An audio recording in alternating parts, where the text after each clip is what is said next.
Kuzuzapo, welcome to Kuzu FM. This podcast is to create awareness on cybersecurity. Hello, I am Pratima Pradhan and I am Deputy Chief ICT Officer with the GovTech. I work with the Bhutan Computer Incident Response Team. We are known as BTCERT, and BTCERT was formed back in 2016. But now with all the transformation, as we are part of Government Technology Agency, BTCERT is also part of GovTech within the Cybersecurity Division. As 1st of October every year is observed as Cybersecurity Month. So if you could tell what cybersecurity is and why it is important for people to know about cybersecurity. Since 2021, the BTCERT under GovTech had been observing the Cybersecurity Week. Back then it was just 1 week, but since last year we have been observing the entire month of October. So October month is not just in Bhutan for creating advocacy and awareness, it is actually observed internationally. So internationally, October month is the cybersecurity month. This year we are again observing the month, and why we want to do is because cybersecurity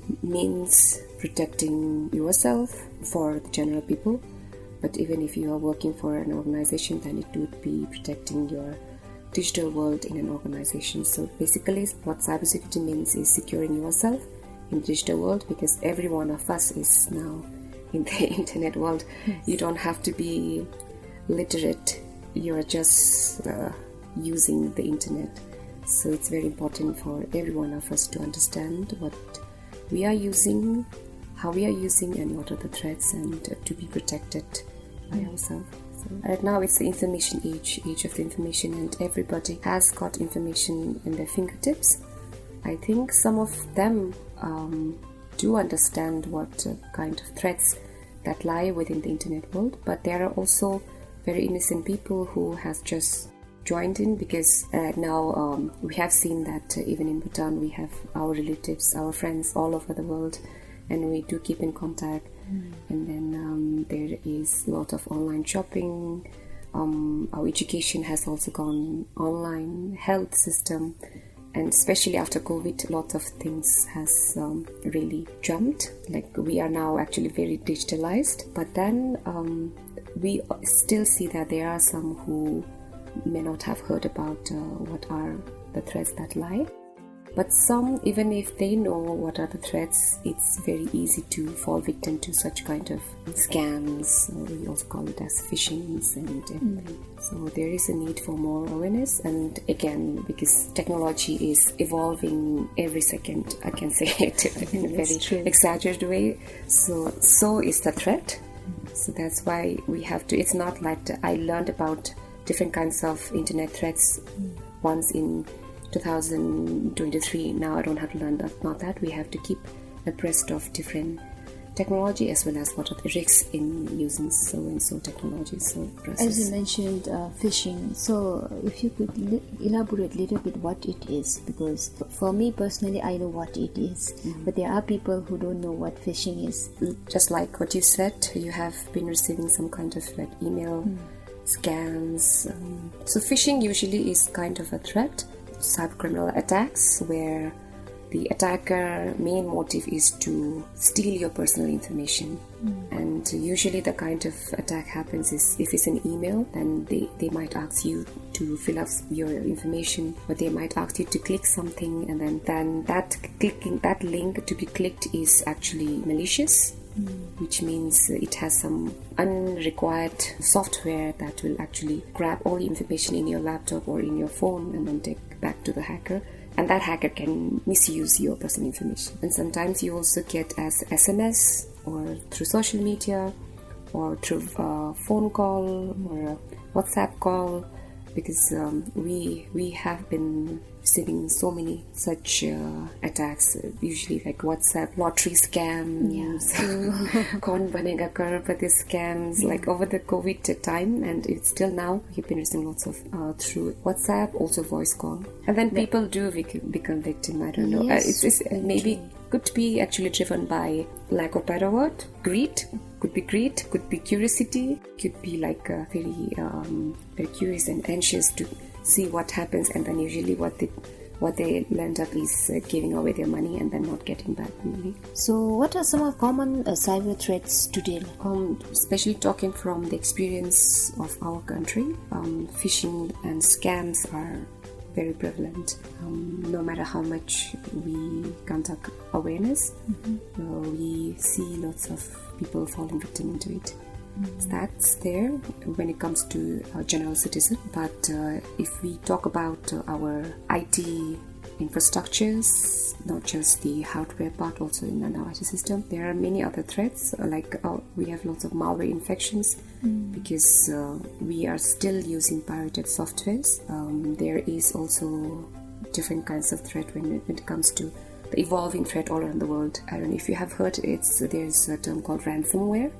So it's a kind of attack where the attackers get access to your IT infrastructure, encrypts everything. Encrypts means it will change the normal form into something that wouldn't be able to open up in English format. So it will actually mess it up with the information and then make it inaccessible to the organizations. Then if the organization want, then they ask for ransom. So that's why it's called ransomware. So those are a lot of other kinds of threat. But even if you talk about our critical infrastructures, the critical infrastructure means for every country we have some infrastructure. If it's got disrupted, it will not impact in our website becomes inaccessible. Not just that, it might impact our economy, our health, or even the lives of citizens. So there are also such kinds of threats. If we really deep down, there are lots of other threats. What has been done to secure everyone on time? Because I said phishing scams are one of the threats, but identity threat as in people lost their social media accounts or people giving away lots of their personal information in social media and then someone pretending to be them, account to take over. There are so many other cases that we have received. This kind of area which comes more from the privacy aspect, BTCert and also GovTech, we are not actually we don't have that empowerment to act because it's a little bit kind of cybercrime.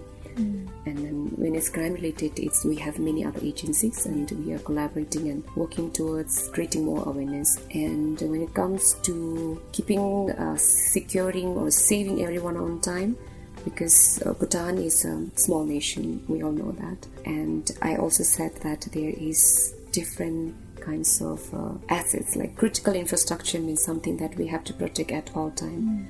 Then comes the normal functioning of organization and again the normal citizens. So if our government starts coming up with a strategy to protect each and everyone, like what happened in COVID time, then we need a lot of resource. So government have to prioritize where to focus more when it comes to securing. But then it's only from the government side. However, when it comes to cybersecurity, everyone who is in the digital world, we call it netizens, has their own responsibilities. Like for example, when I'm just not an ICT officer, when I'm just a normal citizen, I have a social media accounts like Facebook, Instagram, and emails.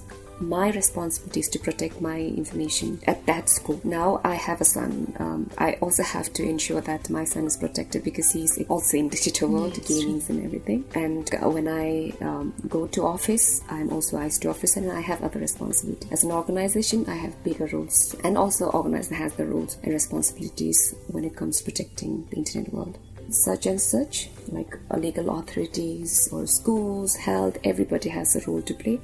Otherwise, just GovTech may not be able to help or secure everyone. Yeah, it's individual's responsibility. Yes. And coming to AI, I think lots of hype on using ChatGPT and the AI to change the voice or making some fake videos changing. It's interesting. It's lots of exciting moment, but then there are lots of threats to it. We have already seen around the world lots of deep fakes, like actor, actress, and they just have the face on someone's body and then they do something not proper. And then there are lots of movies that also talks about how social media influencers, because they share a lot of things in public, somebody can continuously stalk them, and then with the various AI algorithms, they can pretend to be them, and then they can start.